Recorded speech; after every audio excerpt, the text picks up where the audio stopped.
আসসালামু আলাইকুম এভরিওয়ান। এতিম ছেলের জীবন গল্পের ৫ নাম্বার পর্ব। তো চলো বেশি কথা না বলে গল্প শুরু করা যাক। রেদওয়ান রাস্তায় ঘুরতে থাকে। কোথাও মাথা লুকানোর সামান্য জায়গাটুকু পায় না সে। শহরের এত বড় বড় বিল্ডিং, কিন্তু মানুষের থাকার মতো জায়গা হয় না সেখানে। আনমনে হাঁটতে হাঁটতে কোথায় এসেছে রেদওয়ান তা সে নিজেও জানে না। এদিকে শরীরের রক্ত শরীরে শুকিয়ে গেছে তার। রেদওয়ান সেই সকালে একটা রুটি খেয়েছে, তারপর আর কিছু খাওয়া হয়নি। রেদওয়ান রাস্তা দিয়ে যেতে যেতে দেখে অনেক মানুষ রাস্তার ফুটপাতে শুয়ে আছে। হায়রে জীবন, কেউ থাকে অট্টালিকায়, কেউ বা এই রাস্তার পাশে।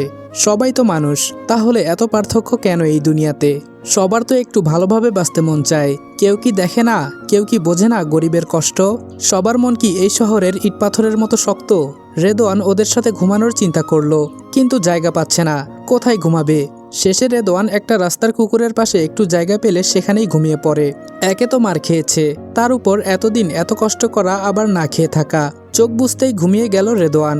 খুব সকালে পাখির ডাকে আর ফুটপাত দিয়ে মানুষের চলাচল করাতে রেদওয়ানের ঘুম ভেঙে যায়।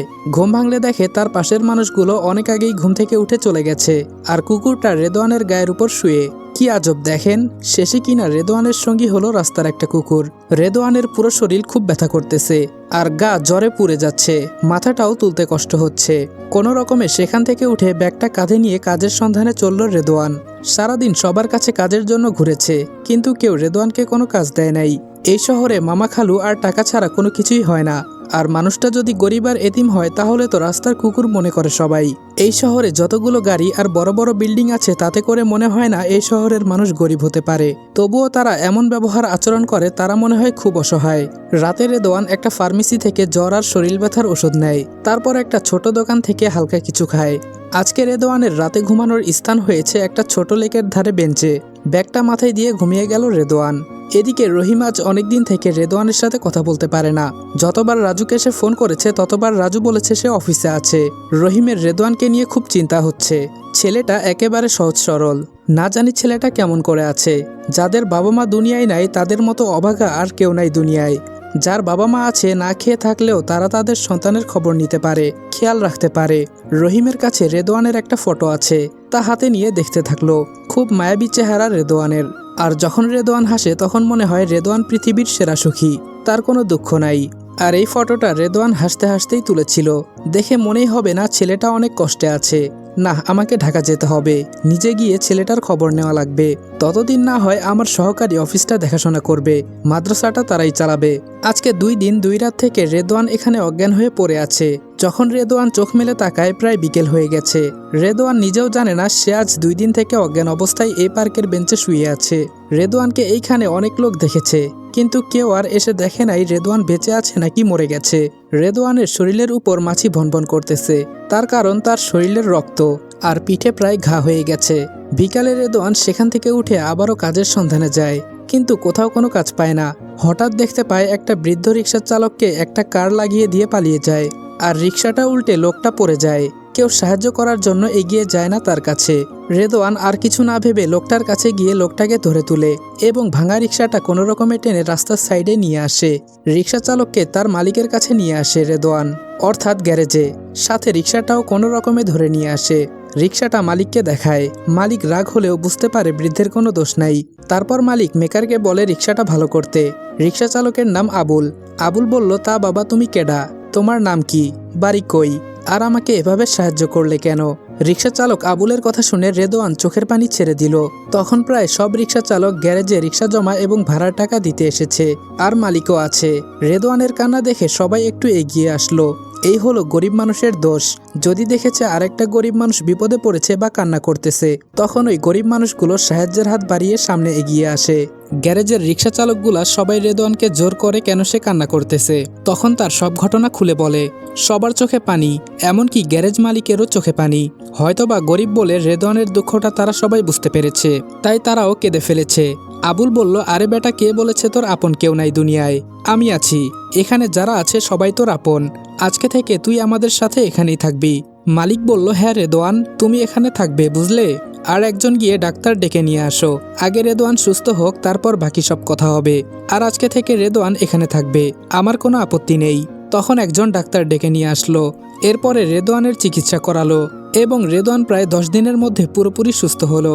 আর রেদওয়ানের পেছনে যত ব্যয় হয়েছে সব রিক্সা চালক আর মালিক ব্যয় করেছে।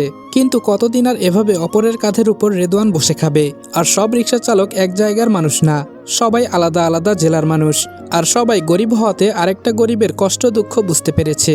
রেদওয়ান বলল, চাচা আমি কিছু করতে চাই, এভাবে বসে থেকে খেতে আমার মোটেও ভালো লাগতেছে না, আর আমি পড়াশোনাও চালিয়ে যেতে চাই। আবুল বলল, তা বাবা তুই কি করবি ভেবেছিস? রেদওয়ান বলল, আমার তো মনে হয় না এই শহরে কোনো কাজ পাবো, তাই ভেবেছি তোমাদের সবার মতো আমিও রিক্সা চালাবো। আবুল বলল, রিক্সা চালালে পড়াশোনা কেমন করে করবি? দুপুরের দিকে চলে আসবো, রিক্সা নিয়ে চালাবো, রাতে গ্যারেজে এসে রিক্সা জমা দিয়ে পড়াশোনা করে ঘুমাবো। আবুল বলল, তাহলে তো তোর অনেক কষ্ট হবে, পারবি সামলাতে? আর তুই কি রিক্সা চালাতে পারবি? রেদওয়ান বলল, চাচা আল্লাহ আমাকে পুরোপুরিভাবে সুস্থ সৃষ্টি করেছেন, তাই আমার কোনো কষ্ট হবে না ইনশাআল্লাহ। আর কষ্ট না করলে তো সুখের দেখা পাবো না। আবুল বলল, তাহলে আজ আমার সাথে চল, তোকে আমি শহরটা চিনিয়ে দেই, আর কোন জিনিসটা কোথায় আর কোন জায়গার ভাড়া কত সব শিখে নে, তাহলে পরে আর তোর সমস্যা হবে না। সেদিন রেদওয়ান আবুল মিয়ার সাথে শহরের অনেক জায়গায় যায়, পথঘাট চিনে নেয়, কোথায় কি আছে সবকিছু দেখে নেয়, কোন জায়গায় কত ভাড়া হবে সবকিছুই রেদওয়ান একেবারে শিখে নেয়। পরের দিন থেকে রেদওয়ান রিক্সা চালানো শুরু করে দেয় এবং প্রথম দিনে বেশ কিছু টাকা কামাই করে। ফেরার পথে সেই টাকা দিয়ে সবার জন্য মিষ্টি কিনে নিয়ে আসে, নিজ হাতে সবাইকে খাইয়ে দেয়, আর সবাই অনেক খুশি মনে সেই মিষ্টিগুলা খায়। তো রেদওয়ান প্রায় কয়েকদিন রিক্সা চালানোর পরে হঠাৎ একদিন রাতে একটা মেয়ে রেদওয়ানের কাছে চলে আসে। মেয়ে বলল, ভাইয়া একটু দয়া করে আমাকে সাহায্য করেন। রেদওয়ান বলল, কেন আফামনি, কি হয়েছে, এমন করতেছেন কেন? মেয়ে বলল, ভাই সব পরে বলবো, আপনি একটু দয়া করে আমার সাথে আসুন, আমার বোন খুব অসুস্থ, তাকে হাসপাতালে নিয়ে যেতে হবে, কোনো গাড়ি পাচ্ছি না, বোনটার অনেক ব্লাড বের হচ্ছে, ভাই দয়া করুন আমাকে। রেদওয়ান বলল, বোন আপনি কাঁদবেন না, বলুন আপনার বাসা কোথায়, আর আপনি রিকশায় উঠুন।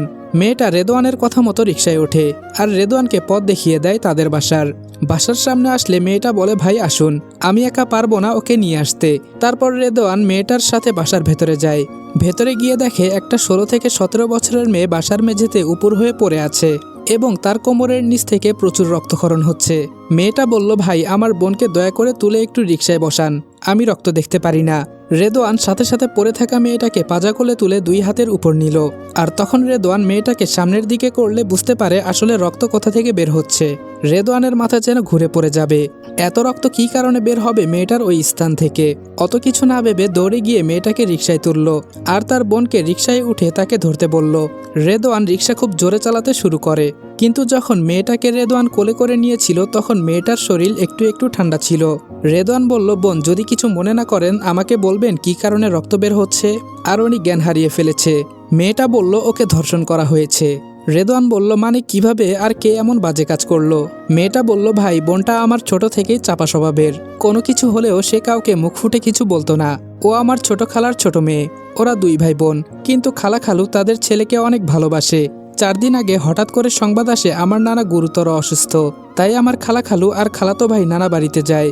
আমার বাবা মা আরও যে খালারা আছে সবাই যায় সেখানে।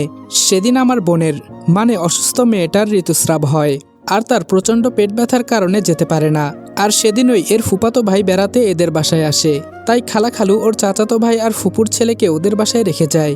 ওর ফুপুর ছেলে ওকে অনেকবার প্রেমের প্রস্তাব দেয়, কিন্তু সে বারবার ফিরিয়ে দেয় তাকে।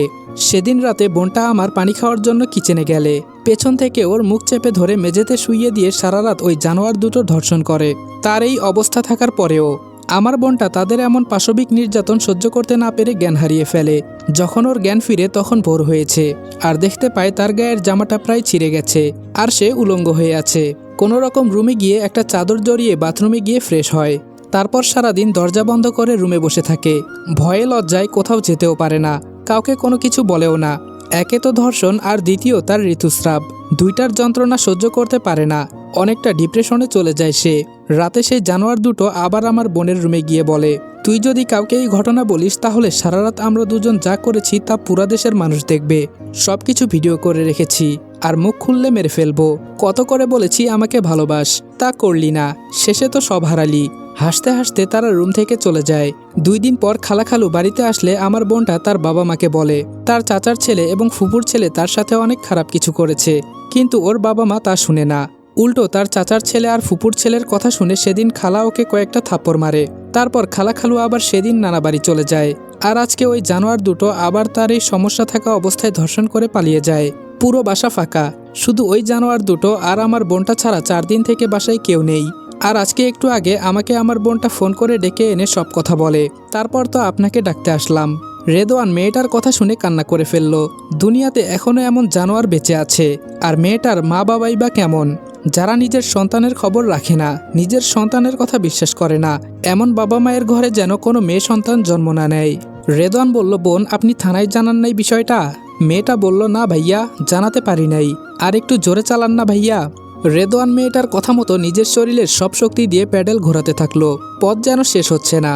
রাতও অনেক হয়েছে, কোনো গাড়ি, অটো, সিএনজি কিছুই চোখে পড়ছে না। রেদওয়ান মনে মনে আল্লাহকে ডাকতে লাগলো, মেয়েটা যেন বেঁচে যায়। আপনার সন্তানকে কোরআন এবং দ্বীনের শিক্ষা দিন।